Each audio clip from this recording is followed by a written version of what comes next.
I want to give a special shout out to all my patrons first. Thank you so much to my Bibliospren, Bibliohowlers, and my Bibliomancers. It means a lot to me that you give me your extra support for my passion and hobby. Hi everyone, Petrik here. In today's video, I will be talking about the top 5 books that I read from the month of July until the end of September. I have been doing this for the first time within this year.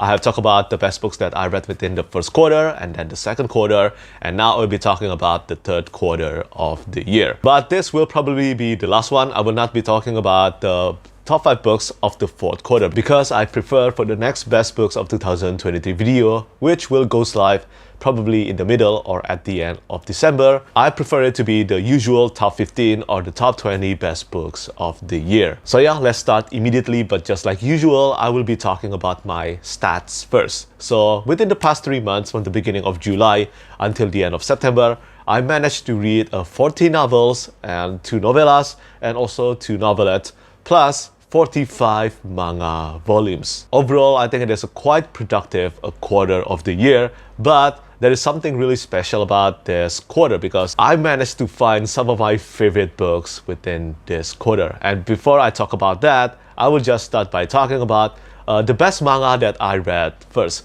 For the best manga, the answer is simple. I did a second read of all the volumes in Monsters by Naoki Urasawa and also Vinland Saga by Makoto Yukimura and all the latest chapters in Jujutsu Kaisen. As for the best manga that I read within the third quarter, it will have to go to Vinland Saga and also Jujutsu Kaisen. Specifically, I think if I have to choose one, I think I will have to choose Jujutsu Kaisen because for Vinland Saga, it is a second read, but for Jujutsu Kaisen, all these later chapters, they are new read for me and they are insane. Some of the most insane events in the entire Jujutsu Kaisen so far, and I cannot talk about them in details because they are full spoilers. And I assume if you are caught up with the manga, I think, or the anime really, if you are watching the anime right now, you might have been spoiled by the events of the manga because it's just too insane and the internet and the algorithm will not let you sit by without getting spoiled. But I love the chapters, they are amazing, and I will keep on reading the newest chapters. As for the novellas and also novelettes, they are all incredible. Well, one of the novelettes ended up being, well, my disappointment of the year, but other than that, the 2 novellas and the other novelettes, they were incredible. For the 2 novellas, they were Jade Shuts by Fonda Lee and also The Ice by Ryan Cahill. And for the novelettes, the disappointing one was Defending Elysium by Brandon Sanderson, and the amazing one is The Passing of the Dragon by Ken Liu. Now let's talk about the top 5 novels of the third quarter of the year. At the number 5 spot, it will have to go to Green Angel Tower by Tad Williams. This is the third and the final novel in the Memory, Sorrow, and Thorn trilogy, and it is the largest single volume for a novel that I have ever read in my life so far. It is, 530,000 words long.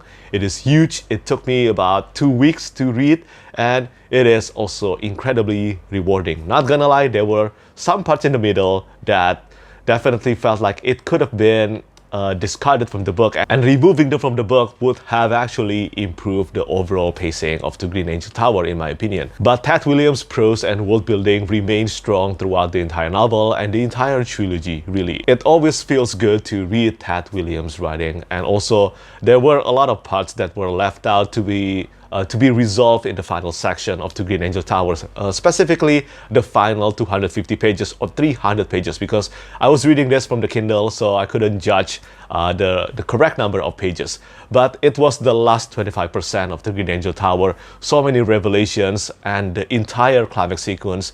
It was utterly incredible. And to think this book was actually I think it was released in 1993.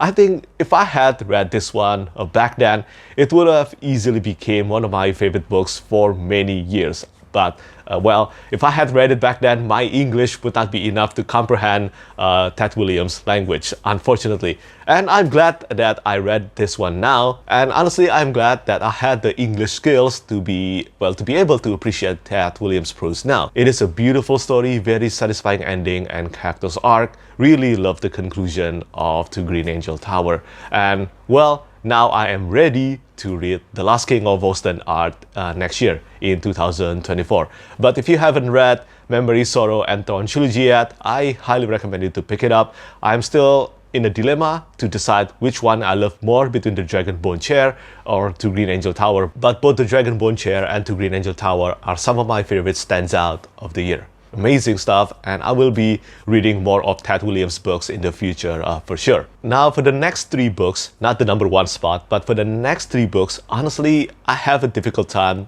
deciding their rankings. So for now, I will put these rankings, but they are not concrete yet. They might change by the end of the year. Plus, one of them is actually a book that I just very recently finished, and there is probably a recency bias being included in it, and I do not want that when I reach the end of the year. But for now, this is where it stands. I'm going to start from number 4 here. You know what? For now, for the next 3, just put them in the same ranking. I'm going to put all 3 because this is my list, this is my ranking. I'm going to put all 3 at my runner-up spot, okay? This is the only way I can proceed with this video. And the first of the 3 I'm going to mention is Blood Over Bright Haven by M.L. Wang. This is Dark Academia at its finest. A Full Metal Alchemist inspired fantasy novel, and once again, M.L. Wang did it again.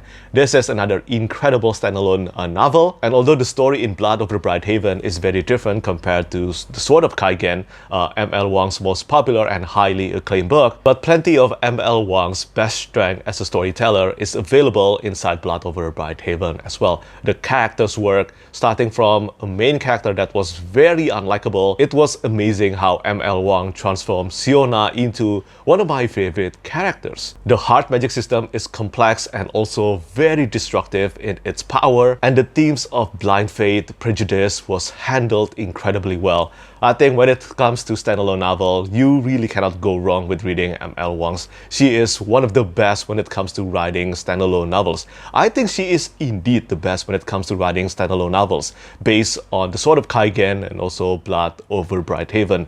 Both of them are some of my favorite standalone novels of all time. And also, just for your information, for these 5 books I'm going to talk about on today's video, I have posted a full review for each and every one of them on my YouTube channel. So if you want to know my full thoughts regarding any one of them, you can just check them out in the description down below. And speaking of standalone novels, the next one is the best standalone novel by Brandon Sanderson, and it is, in my opinion, Yumi and the Nightmare Painter by Brandon Sanderson.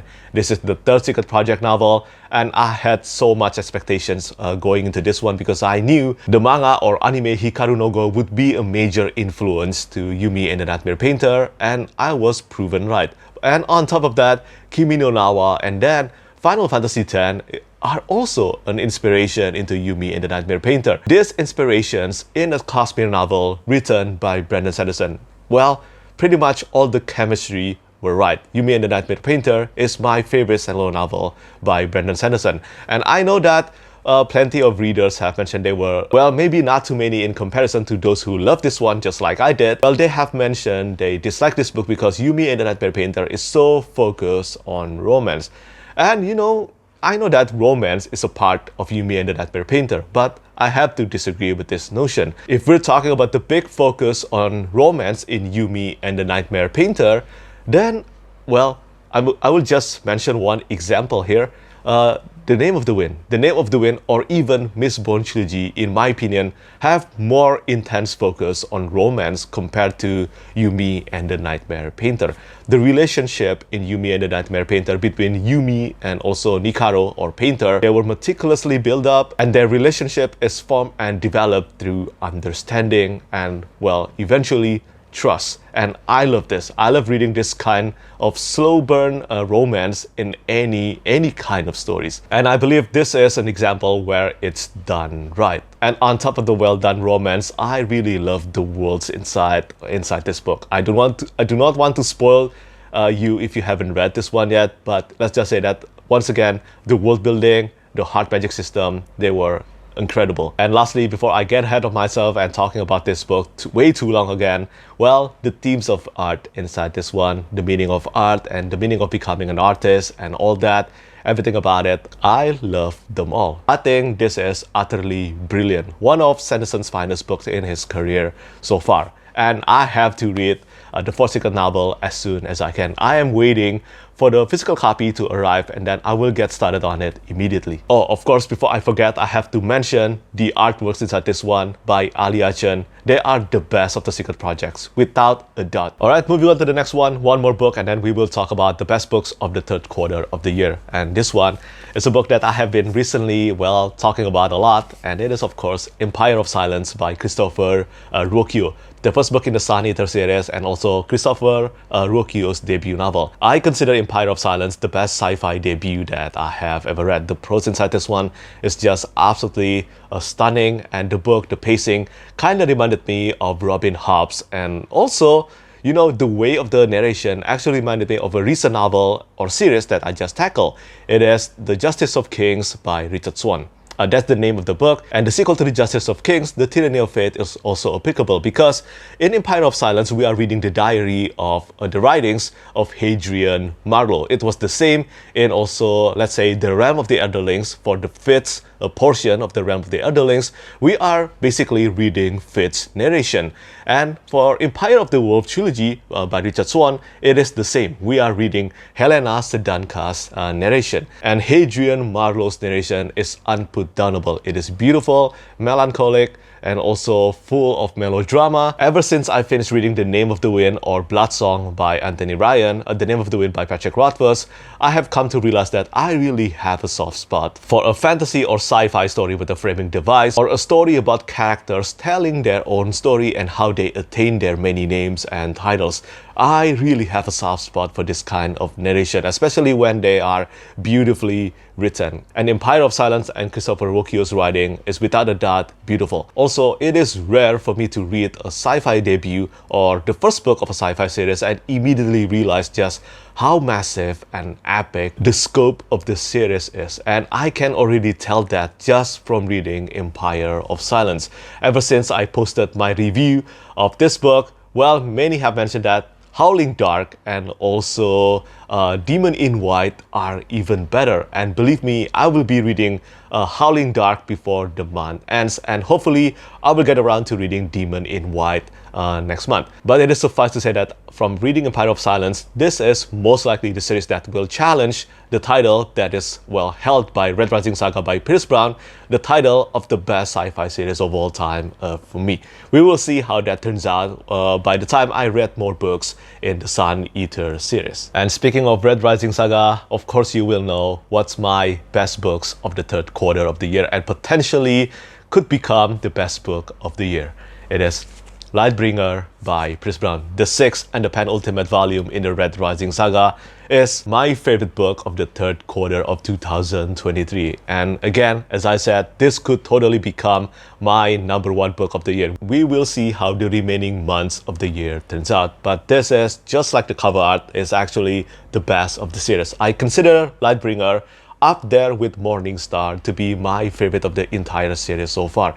The pacing is incredible. The action scenes are insane. There were moments inside this book where I really fist pumped because it was so epic, so iconic, so many iconic scenes, and there were about 2 or 3 big battle sequences inside Lightbringer, and everything just felt so vivid. Dark Age was released in the year 2019, and then I did a full reread of the entire Red Rising Saga. Because of doing that second read, well, Morning Star became my favorite book in the entire series. But then I finished reading Lightbringer, and right now I have to put them both in the same #1 spot because I just love Morning Star as a conclusion to the first trilogy, and Lightbringer as a penultimate installment is just utterly incredible. Really love everything about this book. I cheered, I laughed, I felt tense, I felt very emotional during some scenes in Lightbringer. Probably some of the most emotional scenes that I have ever read in the entire series. And that's saying a lot because so many brutality and violence have actually occurred in the entire Red Rising Saga. And yeah, I love everything about Lightbringer. It is hands down the best book that I read within the third quarter of 2023. So that's it. That's the top 5 books of the third quarter of 2023. Let me know what you think about my list. And of course, do tell me what are the best books that you've read in the past 3 months. And lastly, before I end this video, I just want to give you another reminder that I have posted a full review for each book I talk about in today's video. So if you want to know my full thoughts regarding any of them, feel free to check out the review that I link in the description down below. And yeah, I think that's pretty much it from me today.